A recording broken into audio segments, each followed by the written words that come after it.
Hello and good evening, and I'd like to welcome everyone to episode 4 of Album Rant. And I just want to continue to say that you guys are absolutely awesome. I have so appreciated the support that I've gotten from all of you, and just want to say I could not do this without you. And it's not me, it is you that is keeping this channel alive, and you deserve a shout out. But having said all that, I thought that tonight would be as good a time as any to dive into the world of Rush. Yes, the Canadian prog-rock trio composed of bassist vocalist Geddy, lead guitarist Lifeson, and then the one and only Neil Peart on drums.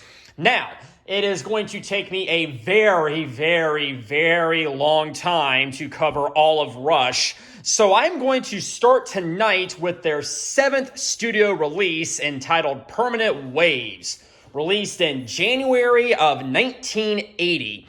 Now, just to kind of give everyone a background as to how we got here. These guys began in the early 70s, and the original lineup was a little bit different than what they're most well known for. Neil Peart, who is, by the way, considered to be one of the greatest drummers of all time, he was not on the original debut, believe it or not. It was a man named John Rutsey, who I believe has actually passed away. May he rest in peace. But after that very first debut album, they swapped out John Rutsey for Neil Peart, and that was the lineup all the way from 1975 to 2016 when they finally retired.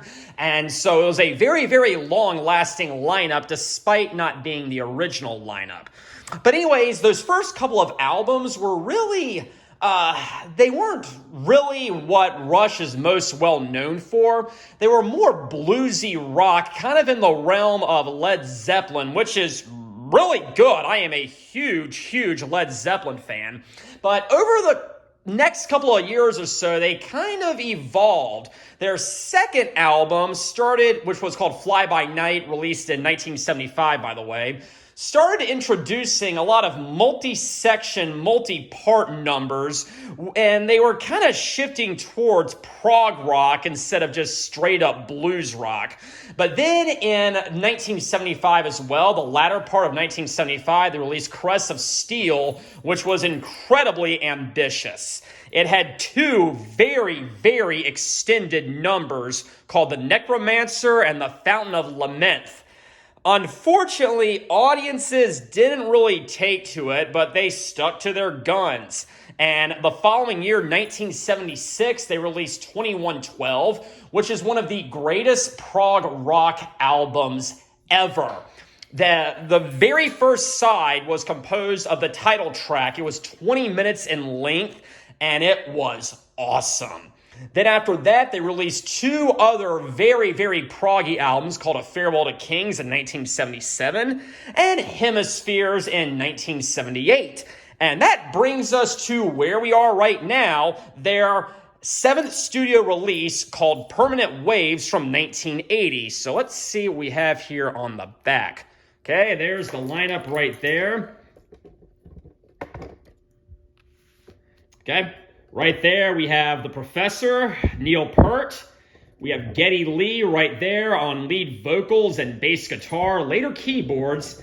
And I think that's Lifeson right there. So let's take a look at the first side, and they kind of have it staggered a little awkwardly here, so I'm going to do my best. But basically, side 1 kicks off with The Spirit of Radio, and that is one of the most successful hit singles ever, okay? And fun fact, this was actually the very first single released in the 80s. It was literally released at midnight of January 1st, 1980. It was the very first 80s single, and boy, was it a good one. This album really marked a shift in direction for them. They started becoming a lot more mainstream. They started becoming a lot more radio friendly, hence the title. But Spirit of the Radio is awesome. Starts out with a very great guitar solo from Alex, and then it's got some great drumming, some great bass playing, some great, I think there's keyboards in the background, I want to say. But even though I'm not a huge fan of the keyboards or synthesizers, they do it very, very well. Everyone is on their A game, and it is one of their greatest songs ever.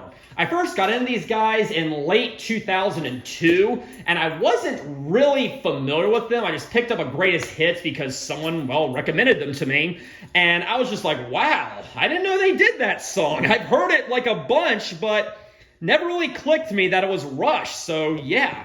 And another interesting fact is the Spirit of Radio, it ends with kind of a reggae section, believe it or not, so by this point, they're really starting to experiment into different styles and everything, and they would continue the reggae trends throughout their next two albums, Moving Picture and Signals.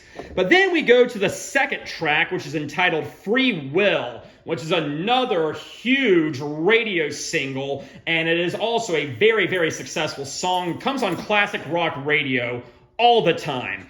One might say it's overplayed, and yeah, I can kind of see that, but I still love them, so I'm willing to look past that. But Spirit of the Radio and Free Will kick the album off very well, and as I said, we're really kind of starting to move towards mainstream radio-friendly music instead of very lengthy proggy songs. But that kind of changes when we get to Jacob's Ladder, which kind of reverts back to what those last couple of albums were. It's about 7 minutes or so, builds up very, very well, and there are several parts to it. So they did not fully abandon prog-rock on this one. They would a few albums later, but the influences from those early days are definitely still there. But I have seen these guys 4 times in concert: 2007, 2008, 2011, and 2015. They played Spirit of Radio every time. They played Free Will 3 out of the 4 times, and they played Jacob's Ladder once, and it was a really great experience. But then we move to side 2, and we have Entre Nous, which is the very first song. And this was also released as a single, and it was intended to be another big hit by the band, kind of in the same realm as The Spirit of Radio and Free Will. It never really took off, unfortunately. I mean, the first time I heard this, I'm like, wow, it's a pretty good song, but it's never really well known by many people. And interesting enough, it was never played live until 2007. Now, 2007, I saw Rush for the very first time. It was the Snakes and Arrows tour. This was my first concert ever, and Entre Nous was the 3rd song they played. Now, this was the 2nd show on that tour. So I was actually there when they played that song the 2nd time live. And they did release a live version on Snakes and Arrows Live, which was released in 2008. And I gotta say, I think the live version is better.